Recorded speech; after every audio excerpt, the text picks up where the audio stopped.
Eksklusif untuk Anda, kami masih bersama Rudi Hidayat, CEO dari PT V2 Indonesia. Pak Rudi, Anda mengatakan konsisten menggarap segmentasinya juga niche market. Niche market berarti identik dengan segmen middle to up. Ya. Tapi pada saat bersamaan, tadi juga kita akui bersama global economic slowdown ini berpengaruh ke semua lini bisnis termasuk industri audiovisual. Potensial shake-nya kemudian seperti apa kalau untuk konteks Indonesia? Apakah segmentasi yang Anda kerjakan dan Anda fokuskan tadi juga sudah mulai terpengaruh di sana? Iya, memang pasti terpengaruh gitu ya, karena 2018 menjelang akhir aja semester sudah mulai terasa. Anda mulai rasakan sayangnya di 2018 gejalanya? Betul sekali. Jadi di 2019 terutama juga dengan tahun politik ya gitu ya, jadi kita ada pilpres dan segala macam gitu ya. Dan itu sangat berpengaruh memang dengan marketnya kami gitu. Saya rasa hampir semua market, bukan hanya niche market, tapi tentu saja market yang bawah pun gitu ya, segmen yang mass market pun juga mungkin terpengaruh gitu ya. Jadi tapi bagaimana kita memang mensiasati, artinya di masa-masa yang sulit tersebut gitu ya, bagaimana kita harus mengisi dengan suatu program-program memang tetap yang harus berjalan. Jadi marketing campaign-nya tetap harus jalan, marketing talking-nya harus jalan, jadi sales stock-nya kami harus bergerak gitu, tetap itu menjadi harus kita lakukan gitu, karena itu menjadi ya salah satu strategi manajemen gitu ya. Bagaimana di dalam keadaan yang lagi sulit, ya harus ada sesuatu yang kita lakukan daripada kita berdiam diri gitu kan. Bagaimana makanya mengedukasi market baik lagi, itu yang kita lakukan gitu Pak. 2018 gejalanya Anda sudah mulai baca dan impact-nya semakin terasa masuk ke kuartal keempat ini. Adakah restrategi?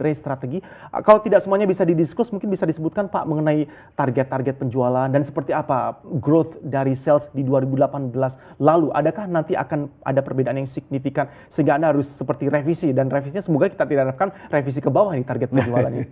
Iya betul. Memang kalau bicara target ya dari 2018 ketika kami sudah melihat gitu ya, saya cuma bisa melihat oke, mungkin 2019 karena tahun politik ya, kita berharap mendapatkan progres ya sampai 10% gitu sudah menurut saya sudah sangat baik gitu ya. Tapi paling tidak memang ya kalau kita bicara ekspor data nih kalau saya lihat ya gitu ya. Jadi ekspor data dari luar ke Indonesia berarti importnya gitu ya, importnya. Itu lumayan sebenarnya juga mereka berasa ada penurunan gitu ya. Jadi banyak hal seperti terjadi itu padahal mass market, jadi termasuk. Jadi contoh misalnya kuartal pertama 2019, kalau saya melihat mengacu dalam salah satu data ya, jadi data source kita dari China sebenarnya ke Indonesia misalnya, itu ada hampir sekitar 30 juta US dollar gitu ya. Jadi harusnya mereka targetkan lebih dari itu, ya setahu saya mungkin di atas itu gitu, tapi menurun gitu.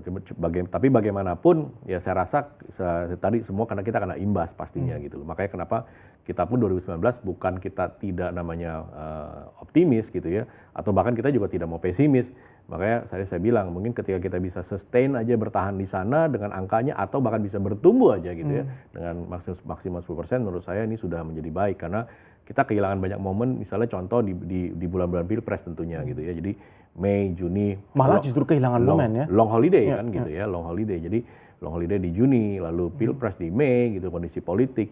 Jadi ada beberapa bulan ketika saat itu mulai gitu ya, karena kadang stabilitas politik sangat berpengaruh juga gitu di marketnya kami gitu. Dengan sudah berlalunya tahun politik dengan penuh ketidakpastian, Anda lebih confidence dengan 2020. 2018-2019 ini secara persentase turunnya seberapa signifikan sebenarnya Pak? Berapa persen? Meskipun tadi Anda katakan bisa bertumbuh 10% saja, itu kita sudah sangat bersyukur bisa lebih dari sekedar survive tapi bertumbuh. Ya mungkin estimasi saya mungkin bisa sekitar sampai 7-8% ya, saya rasa mungkin menurun ya. Menurut saya mungkin analisanya saya secara sepintas ya. Kalau 2020 saya optimis jika stabilitas politik ini sudah terjadi ya. Nanti kita pelantikan tanggal 20 ini kan gitu, itu mulai terlewati semua dengan aman, nyaman, tentram gitu kan. Amin. Ya, jadi kita harapkan di situ dari 2020 Indonesia ya akan terus berkembang. Baik. Pasar sudah ada, kemudian juga segmentasinya jelas, fokus mana yang akan digarap oleh V2 Indonesia. Kita berbicara mengenai environment-nya sekarang Pak. Anda melihat ekosistem dan juga business environment untuk industri audiovisual bisa bertumbuh seperti apa? Di awal talkshow kita langsung bahas dari sisi payung hukum dan regulasi. Anda welcome dengan segala regulasi yang akan dikeluarkan oleh pemerintah dan regulator selama ini memberikan kemudahan dan kecepatan. Sudahkah kedua hal tersebut Anda temukan di existing regulation yang ada saat ini sehingga business environment untuk audiovisual bisa tercipta? Iya, jadi kalau saya banyak berdialog dengan banyak para pengusaha lah audiovisual gitu ya, mereka semua memang intinya cuma satu. peraturan pemerintah yang dibuat tentu kami welcome. Sejauh tadi saya bilang memang ada dua hal betul. Kemudahan dalam kita mengurus, kecepatan hasilnya gitu ya. Dan tentu saja ujung-ujungnya cost juga, jangan terlalu tinggi costnya gitu ya dalam hal pengaturan semua yang dibutuhkan. Dan gitu Anda ya. melihat ini masih costly di negara kita. Dan saya masih melihat seperti itu gitu ya. Jadi makanya ini mungkin yang kita harus ya coba terus berdialog harusnya gitu ya untuk kita memberikan masukan kepada pemerintah juga gitu tentu saja. Gitu. Ya, tadi ada regulasi terakhir mengenai standarisasi, ada pelabelan SNI di sana. Ini menarik karena sebenarnya kalau kita berbicara mengenai technology adoption kan sudah berasal dari negara yang develop seperti Korea Selatan dan Amerika Serikat. Ditambah dengan SNI ini seberapa urgentkah untuk harus disegerakan labelisasi dan standarisasi standar SNI? Iya, kalau SNI begini, sebenarnya kan bicara soal keamanan kan, terutama berarti buat user ya, penggunanya. Beberapa negara, bukan beberapa negara, mungkin banyak negara sebenarnya yang sangat, kalau kita bicara merek-merek terkemuka lah dalam tanda petik, mereka merek-merek yang memang established. Mereka selalu mengadakan pengujian. Jadi pengujian EMC misalnya gitu kan, elektromagnetik, gelombang elektromagnetik ini dilakukan. Fire resistant misalnya ya, dari keamanan dari segi misalnya mudah terbakar atau tidak misalnya gitu ya. Jadi contoh misalnya begini. Saya import produk, kita kebetulan dapat proyeknya MRT. Jadi kalau MRT 13 stasiun nanti ada LED semua dari kita. Semua itu kita lakukan dengan sertifikasi yang sangat jelas dari manufacturer gitu ya. Jadi ada EMC-nya, ada fire resistant-nya. Jadi sehingga ini menjadi standar gitu. Nah, kalau pemerintah ingin memperlakukan seperti SNI tadi misalnya gitu. Harusnya juga bisa melihat juga gitu ya factory-nya seperti apa. Kecuali unknown brand, sesuatu yang kita nggak jelas ya, itu mungkin menurut saya harus lebih diperketat malah justru. Tapi umumnya kalau dari segi Vito Indonesia kami selalu memprioritaskan vendor-vendor manufacturer dari luar yang memang sudah harus memiliki standar sertifikasi keamanan buat user. Jadi sebenarnya tanpa di SNI pun semuanya sudah certified sejauh ini existing produk yang ditawarkan dan diedarkan di market Indonesia dari Vito Indonesia. Intinya Anda setuju atau tidak segera disegerakan seberapa cepat ini urgent harus SNI semua produk, meskipun sebenarnya lepas dari SNI ini semua produk sudah certified dan dijamin security levelnya. Ya, bicara setuju atau tidak, saya cuma melihatnya begini. Intinya kalau ini pun dilakukan harus dengan catatan tadi, mudah, cepat, murah, sehingga tidak membebankan pengusaha. Ya, jadi ya ini yang perlu kita perjelas bagaimana prosesnya gitu ya. Seringkali kadang-kadang perubahan-perubahan peraturan gitu ya. Setelah keluar peraturan pertama, ada lagi kedua, ketiga, dan kita yang pengusaha kadang-kadang tidak tahu. Iya, oh ternyata ada lagi ya. Oh ternyata ada penambahan ini lagi. Oh ternyata harus ini lagi. Oh ternyata harus submit ini lagi gitu kan. Jadi ini yang menurut saya sebenarnya yang harus dilakukan asal ya, istilahnya publikasi atau apa ya mungkin dari pemerintah gitu.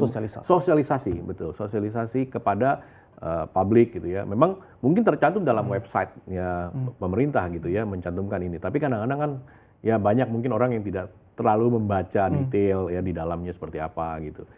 Anda sering berdiskusi dengan pebisnis-pebisnis lain dan kami yakin pasti sangat beragam sampai ke lini-lini bisnis lain yang ada kaitannya dengan audio visual. Sudah cukup well regulated kah? Atau menurut Anda sudah cukup existing regulation yang ada saat ini sehingga pemerintah tidak perlu terlalu banyak intervensi lanjutan untuk industri audio visual khususnya? Iya, kalau menurut saya sih saat ini dengan banyak saya bicara dengan asosiasi gitu ya, mereka sangat-sangat menekankan bahwa di dalam kondisi ekonomi yang saat ini lebih baik nih kita fokusnya justru bagaimana memenangkan market gitu ya.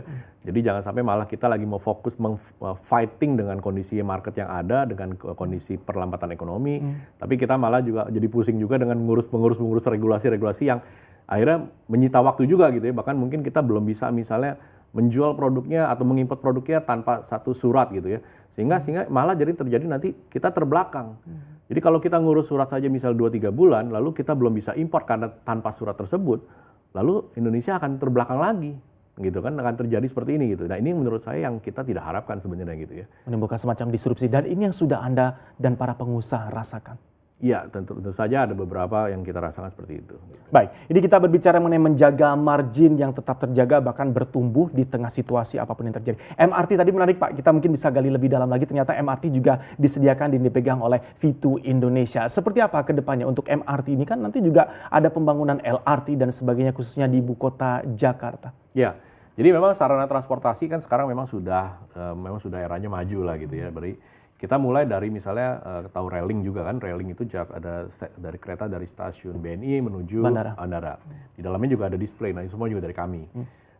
Begitu MRT masuk gitu ya, kami juga sudah langsung melakukan strategi-strategi sehingga akhirnya kami mendapatkan proyek tersebut. Memang terlalu premature, tapi sudahkah ada kontribusi positif dari MRT yang existing sekarang di Jakarta untuk LED dan sebagainya yang Anda pasang di sana? Ya, saya rasa sangat berguna dan sangat positif. Saat ini kita lagi tahap terus-menerus melakukan pemasangan. Jadi hanya ada beberapa stasiun karena totalnya 13 stasiun kita lakukan tahap demi tahap gitu ya. Baik. Tapi paling tidak yang kita rasakan memang sudah eranya digital, advertising Indonesia harus maju gitu ya, periklanannya harus jelas gitu kan dan harus kelihatannya luxury juga kan dalam tanda petik gitu ya, sehingga Sophisticated ya. Sophisticated dalam tanda petiknya sophisticated. Jadi itu yang menurut saya sangat mendukung wajahnya Indonesia dilihat itu, terutama Jakarta terus. Perwakilan ibu kota bisnis di Indonesia. Iya, betul. Baik, sebagai penutup mari kita bicarakan lagi mengenai Jakarta EV Week. Mengapa kita harus ke sana? Karena menarik ini ada dibisahkan roomnya antara B2B dan juga B2C di sana. Ya, jadi Jakarta EV Week ini kami adakan tanggal 9 sampai 11 Oktober, jadi minggu depan di The Casablanca Hall. Ini merupakan satu ajang pameran dan ajang seminar gitu ya. Jadi kami menghadirkan banyak pembicara-pembicara baik dari luar negeri maupun dari dalam negeri untuk mengedukasi market tadi. Kalau B2B-nya kita mengedukasi 3 hal. Mengedukasi bagaimana teknologi display terdepan saat ini, bagaimana teknologi presentation ke depannya, dan bagaimana perkembangan smart province, smart city, dan dunia safety and security city gitu ya. Di dunianya B2C, kami meluncurkan produk dari Sonos dari US tentang wireless outdoor speaker. Jadi speaker sekarang udah semuanya eranya wireless gitu ya. Karena Bluetooth dan wireless ini yang harus kita edukasi market sekali lagi. Saya coba sampaikan, Bluetooth dan wireless. Bluetooth itu bagus, tapi wireless jauh lebih bagus. Jadi ketika kita launching produk wireless namanya wireless outdoor speaker, hasil kualitasnya pasti bagus sekali gitu ya. Baik. Kedua dari Clips juga kita launching through wireless earphone. Sekarang orang eranya kan kesehatan nih, gym gitu kan, lari, maraton, mereka harus menggunakan musik gitu ya. Lebih praktikal Gitu. Jadi itu juga kita launching dari produk itu dan juga beberapa produk lah dari CAF, dari UK segala macam. Jadi B2C-nya kita menghadirkan produk yang latest di market. Kita lakukan talk show, kita undang para talk show gitu di sana, para pembicara-pembicara yang di dunia kompeten di dalam dunia wireless streaming tadi gitu. Rudi Hidayat, CEO dari PT V2 Indonesia, eksklusif untuk CNBC Indonesia. Terima kasih banyak Pak Rudi. Terima kasih Pak Edwin.